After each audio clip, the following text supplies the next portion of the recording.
Africa Corps, l'entité qui a remplacé Wagner et qui est, elle, contrairement à Wagner, formellement liée au gouvernement russe. Est-ce que c'est vrai qu'il y a eu de nombreuses visites du ministre russe délégué à la défense pour que vous signiez un accord formel avec Africa Corps, Monsieur le Président?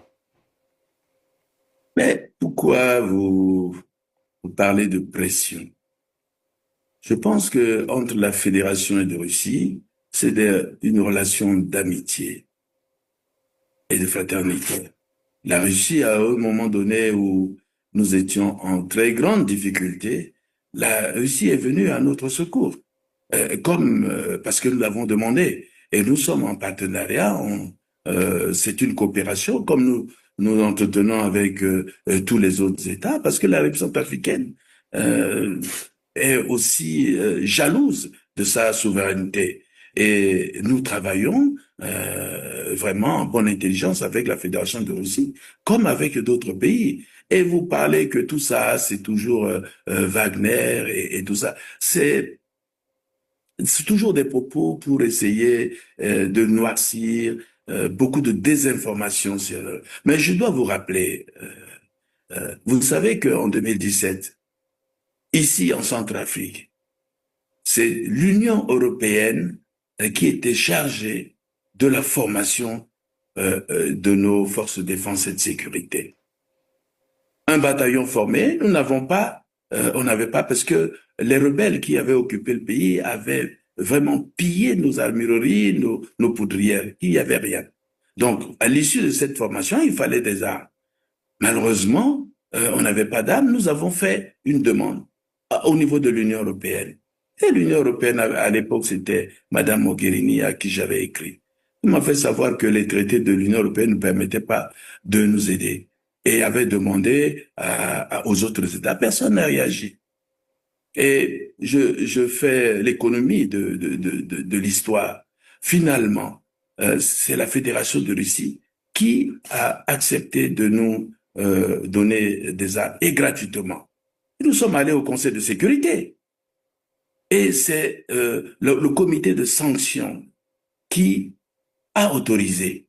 Parce que quand la question était arrivée au Conseil de sécurité, ils avaient dit que là, les armes que voulait nous donner la Fédération de Russie, nos forces de défense ne savaient pas l'utiliser, qu'il fallait une formation. Et la Russie a accepté de dire, bon, comme moi j'ai voulu donner volontairement et gratuitement ces armes, et qu'on recommande qu'il faut une formation, je suis disposé, et nous avons écrit, nous avons fait la demande.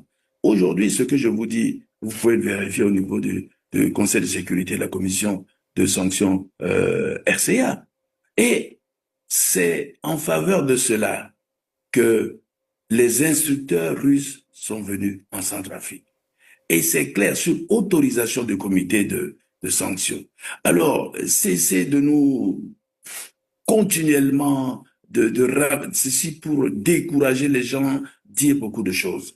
Eh bien, bravo à Faustin Archange Touadéra, le président de la Centrafrique, qui a remis à sa place, comme il le fallait, le journaliste français, qui, lorsqu'il est question de parler de la Fédération de Russie, lorsqu'il est question d'interviewer les présidents africains, ne sont plus des journalistes, ça devient des agents, ça devient des VRP, ça devient des activistes, ça devient des propagandistes français.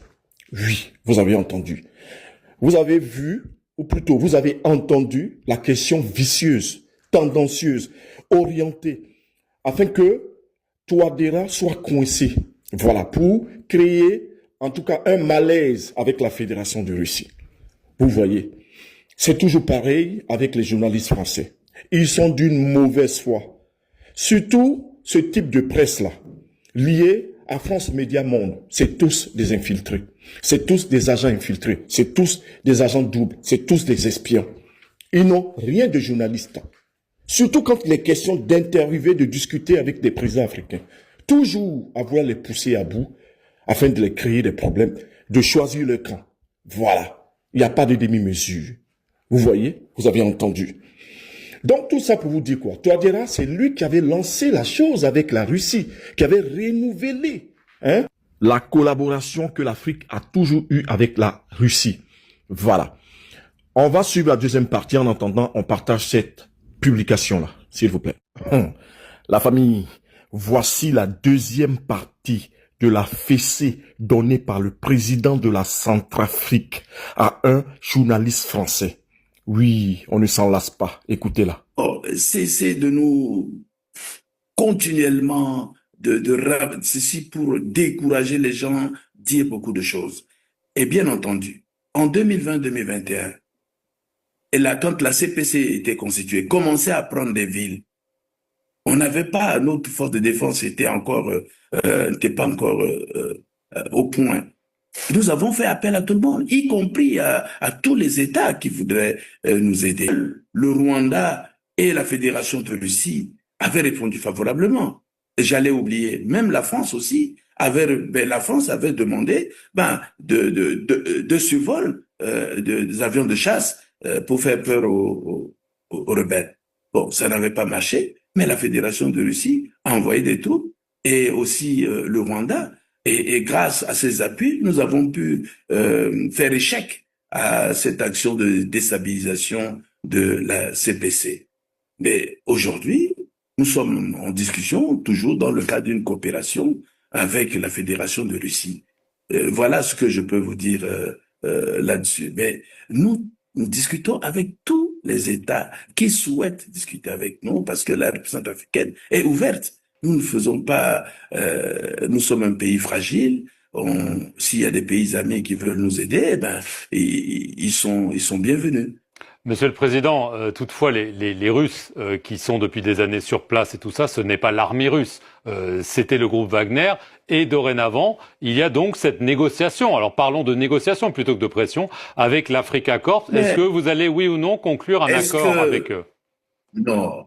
Est-ce que je vais vous étaler ici les discussions que nous avons avec la Fédération de Russie?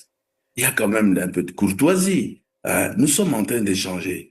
Mais c'est avec l'accord de la Fédération de Russie que nous pouvons rendre public toutes ces discussions. Mais ce n'est pas sur votre plateau que je vais mettre à m'étaler sur ces questions-là. Est-ce que l'accord est en bonne voie alors, Monsieur le Président? Est-ce que vous pouvez nous dire si un accord est en bonne voie?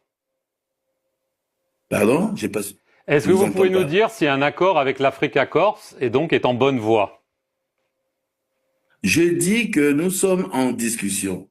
Ce n'est pas sur ce plateau que je vais parler. Et ça, ce serait discourtois vis-à-vis de la Fédération de Russie. Vous comprenez très bien que c'est pas possible. En tout cas, ne comptez pas sur moi pour que je puisse dire quoi que ce soit.